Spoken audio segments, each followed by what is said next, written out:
Assalamualaikum warahmatullahi wabarakatuh. Bapak dan Waalaikumsalam. Waalaikumsalam warahmatullahi wabarakatuh. Bapak Ibu guru juga selamat siang.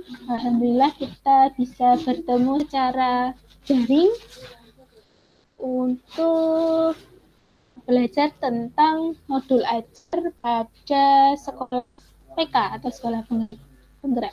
Sebelumnya izinkan saya untuk mempresentasikan apa yang sudah saya dapatkan dari hasil pelatihan tentang modul ajar di sekolah penggerak. Untuk Bapak Ibu semuanya sehat ya? Insya Allah sehat selalu. Alhamdulillah sehat, Bu.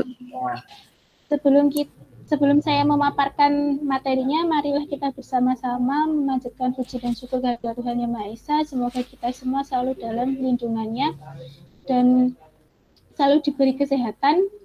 Dan sebelum kita mulai, marilah kita berdoa sesuai kepercayaan dan agama masing-masing. Doa dipersilahkan. Terima kasih semuanya. Baik, saya akan memaparkan tentang modul belajar dari SMK PK. Modul belajar pada SMK PK itu sebenarnya hampir sama seperti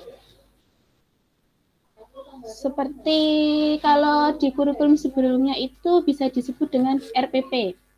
Jadi modul ajar ini beberapa yang akan kita pelajari. Yang pertama yaitu konsep modul ajar, selanjutnya komponen modul ajar, lalu prinsip-prinsip apa saja yang digunakan untuk menyusun modul ajar, dan yang terakhir yaitu prosedur penyusunan modul ajar.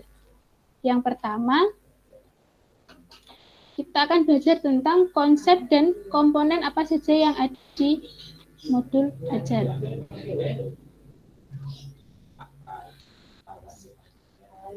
Sebelumnya kita harus tahu tentang apa itu yang dimaksud dengan modul ajar. Modul ajar merupakan sejumlah alat atau sarana media, metode, petunjuk, dan pedoman yang dirancang secara sistematis dan menarik. Modul ajar ini merupakan implementasi dari alur tujuan pembelajaran yang dikembangkan dari capaian pembelajaran dengan profil pelajar Pancasila sebagai sasarannya.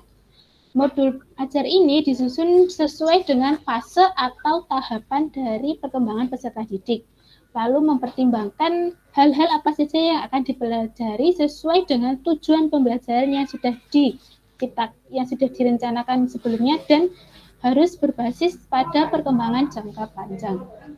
Selain itu, guru perlu memahami bahwa konsep mengenai modul ajar itu merupakan pembelajaran yang tujuannya untuk lebih menarik dan lebih bermakna. Selanjutnya tentang komponen dari modul ajar itu sendiri. Apa saja komponennya? Yang pertama, sama seperti sebelumnya kalau Bapak Ibu semuanya kan pernah membuat RPP lah. Komponen dari modul ajar itu sebenarnya hampir mirip dengan RPP. Yang pertama ada informasi umum, isinya identitas sekolah, kompetensi awal, profil pelajar Pancasila, sarana dan prasarana serta target peserta didik yang akan Bapak Ibu guru ajarkan, dan model pembelajaran yang akan digunakan. Selanjutnya ada komponen inti. Komponen inti itu isinya apa saja? Yang pertama ada tujuan pembelajaran, pemahaman bermakna, pertanyaan pemantik. Maksudnya di sini untuk memacu si siswanya agar dia lebih aktif, berperan lebih aktif ketika proses pembelajaran dimulai. Lalu yang pasti ada persiapan pembelajaran atau pendahuluan kalau dulu di RPP, lalu kegiatannya, langkah-langkahnya itu apa saja, lalu asesmen atau penilaian, pengayaan dan remedial, lalu refleksi yang dilakukan oleh peserta didik dan guru. Selanjutnya ada lampiran. Lampiran di sini isinya yaitu yang pertama ada lembar kerja peserta didik, seperti soal-soal, lalu kalau di produktif itu job sheet atau lab sheet, lalu selanjutnya bahan bacaan itu seperti buku-buku apa saja atau modul apa saja yang akan digunakan. Glosarium atau bahasa mudahnya itu kamus, lalu yang terakhir ada daftar pustaka. Di sini ada catatannya Bapak Ibu Guru. Selain komponen inti, guru juga dapat menambahkan beberapa komponen-komponen yang dapat disesuaikan dengan kebutuhan ketika proses pembelajaran dilaksanakan. Selanjutnya, penjelasannya. Dari yang pertama tadi kan ada informasi umum. Dari identitas modul itu, isinya yang pertama nama penyusun, misalnya nama Bapak Ibu, institusi, sekolah tempat mengajar, lalu tahun disusunnya modul ajar tersebut. Jenjang sekolah, bisa diisi SD, SMP, SMA, karena kita mengajarnya SMK, berarti jenjang sekolahnya diisi SMK. Lalu kelasnya, kelas itu disesuaikan dengan kelas yang diampu oleh Bapak Ibu Guru. Lalu alokasi waktunya, alokasi waktu itu ditentukan sesuai dengan jam pelajaran yang berlaku di unit kerja masing-masing. Misalnya 6 kali 45 menit, 3 kali 45 menit, 8 kali 45 menit, atau 4 kali 45 menit disesuaikan dengan jam pelajaran di unit kerja masing-masing. Selanjutnya, kompetensi awal. Kompetensi awal itu pengetahuan atau keterampilan yang harus dimiliki oleh siswa sebelum mempelajari topik tertentu. Selanjutnya ada, nah ini profil Pancasila, karena di sini profil Pancasila itu sangat ditekankan, maka di dalam modul ajar itu juga harus ditambahkan profil Pancasila. Nah, profil Pancasila ini tidak harus mencantumkan seluruhnya. Bapak Ibu Guru bisa memilih yang sekiranya dapat diterapkan pada proses pembelajaran atau mata pelajaran yang Bapak Ibu ampu. Selanjutnya, ini sama seperti yang di atasnya tadi. Profil Pancasila ada 6 dimensi profil Pancasila yang saling berkaitan dan terintegrasi dalam seluruh mata pelajaran. Mulai dari materinya, pedagoginya, kegiatannya, dan asesmennya itu kalau bisa saling terintegrasi, saling berhubung satu sama lain dari profil pelajar Pancasila. Sarana dan prasarana. Ini fasilitas, misalnya apa saja yang Bapak Ibu perlukan ketika proses pembelajaran itu, alat dan bahannya, lalu teknologi yang digunakan, ataupun referensi yang akan digunakan pada proses pembelajaran tersebut. Lalu target peserta didik ini pasti sudah jelas, seperti contohnya kalau di sini peserta didik reguler atau tipikal, umum, tidak ada yang kesulitan dalam mencerna dan memahami materi. Lalu ada pula peserta didik dengan kesulitan belajar, misalnya dia kurang paham memahami suatu materi yang diberikan, kurang percaya diri, sulit berkonsentrasi, atau bahkan kalau di saat ini misalnya anak kurang fokus, nah itu juga bisa menjadi target peserta didik. Lalu selanjutnya yang terakhir ada peserta didik dengan pencapaian tinggi. Seperti dia ketika baru dijelaskan sekali, dia langsung paham. Ketika dia diberi tugas, sesulit apapun dia bisa mengerjakan. Lalu ada juga siswa yang ketika dia diberi tugas, cara penyelesaiannya pun berbeda dari apa yang diajarkan oleh Bapak Ibu Guru. Itu juga bisa menjadi target peserta didik. Komponennya, yang selanjutnya ada modul pembelajaran. Karena ini selama masa pandemi ini kita kan masih menggunakan yang namanya pembelajaran jarak jauh. Atau pembelajaran jarak jauh luar jaringan, itu PJJ secara luring, atau gabungan keduanya antara daring dan luring, atau disebut dengan blended learning. Selanjutnya Komponen inti, masuk komponen inti. Yang pertama tentu saja ada tujuan pembelajaran yang harus mencerminkan hal-hal penting dari pembelajaran dan harus bisa diuji dengan berbagai bentuk asesmen yang sebagai bentuk dari unjuk pemahaman. Tujuan pembelajaran ini menentukan kegiatan belajar, sumber daya yang digunakan, kesesuaian dengan keberagaman murid dan metode asesmen yang akan digunakan. Selanjutnya ada pemahaman bermakna. Pemahaman bermakna ini merupakan informasi tentang manfaat yang akan peserta didik peroleh setelah mengikuti proses pembelajaran. Contoh kalimat yang bisa digunakan adalah manusia berorganisasi untuk memecahkan masalah dalam mencapai suatu tujuan. Yang kedua, makhluk hidup beradaptasi dengan perubahan sesuai di habitatnya, sesuai di mana dia berada. Selanjutnya di komponen inti ada pertanyaan pemantik. Nah, ini pertanyaan pemantik ini dibuat oleh guru untuk menumbuhkan rasa ingin tahu dan kemampuan berpikir kritis dalam diri peserta didik. Contohnya seperti ini. Apa yang membuat sebuah cerpen itu menarik untuk dibaca? Lalu, jika kamu diminta untuk membuat akhir cerita yang berbeda, apa yang akan kamu usulkan? Dari pertanyaan pemantik ini, siswa kan akan berpikir, oh, kalau seperti ini, jawabannya apa ya? Kalau jawaban seperti ini, jawabannya apa? Dari pertanyaan-pertanyaan itu, siswa kan pasti akan penasaran. Dan dari rasa penasaran itu akan digali selama proses pembelajaran.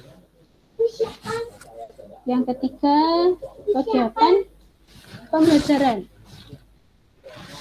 Karena ini namanya kegiatan pembelajaran, maka langkah kegiatan pembelajaran itu ditulis secara urut.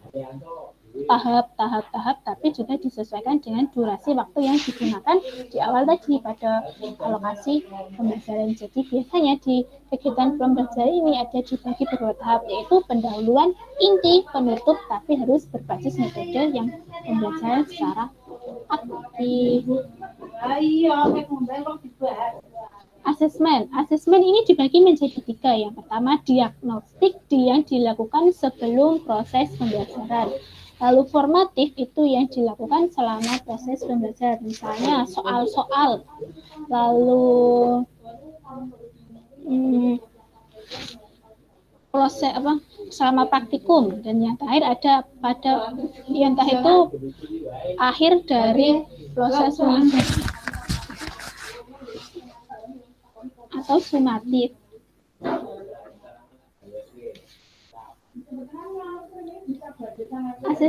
Asesmen ini dibagi menjadi beberapa. Yang pertama, sikap. Itu berdasarkan observasi, penilaian diri, lalu penilaian oleh teman sebaya atau anekdot. Anekdot di sini bisa perilaku siswa, misalnya dia melakukan sesuatu yang berbeda dari teman-temannya atau menemukan ide-ide baru, itu bisa dimasukkan ke dalam anekdot.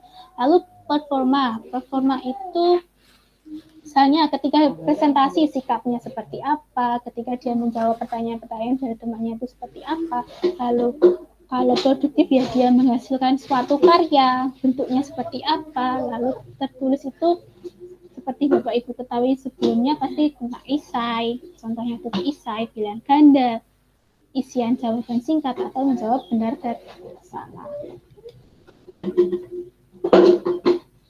Lalu ada pengayaan dan remedi. Pengayaan ini diberikan kepada siswa yang telah mencapai capaian tinggi agar dia dapat lebih mengembangkan potensi dirinya secara optimal. Sedangkan remedial itu diberikan kepada siswa yang membutuhkan bimbingan untuk memahami materi atau pembelajaran mengulang.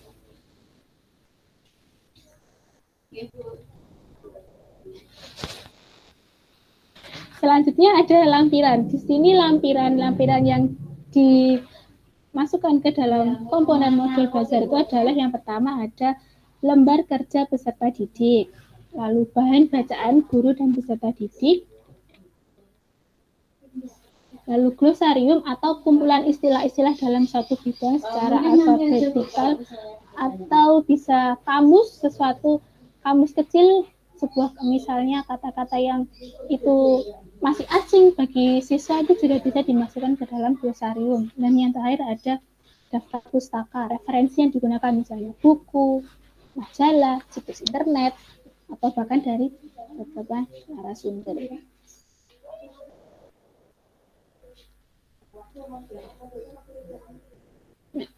Sekian pemaparan dari saya. Apabila Bapak dan Ibu ada pertanyaan atau komentar, silahkan. Saya persilahkan. Monggo Bapak Ibu yang mau bertanya. Bu. Ya, Pak Munasiri. Ya, ini waktunya tinggal sedikit. Saya ingin tanya untuk ini ya, untuk kurikulum yang baru mulai dari kelas 1 ini, apakah RPP dulu itu bisa diganti dengan yang modul ini ya? Jadi nggak usah buat RPP tapi buat ini. Itu gimana Bu pendapatnya Bu? Kalau menurut saya, jadi RPP yang sebelumnya itu masih bisa digunakan Pak. Nanti tinggal ditambahkan dari modul-modul atau komponen-komponen dari modul ajar ini. Jadi yang RPP yang dulu itu tetap bisa digunakan. Tinggal nanti ditambahkan beberapa seperti tadi kan tambahan profil Pancasila, lalu ada asesmen. Kalau dulu kan RPP yang kita buat kan cuma sebatas seperti kurang terperinci. Tapi kalau yang ini modul ajar ini, jadi RPP yang dibuat itu bisa lebih terperinci gitu. Menurut saya seperti itu. Bagaimana Pak Munasiri? Ya, oke. Siap. Terima kasih. Ya. Yang lainnya, silahkan.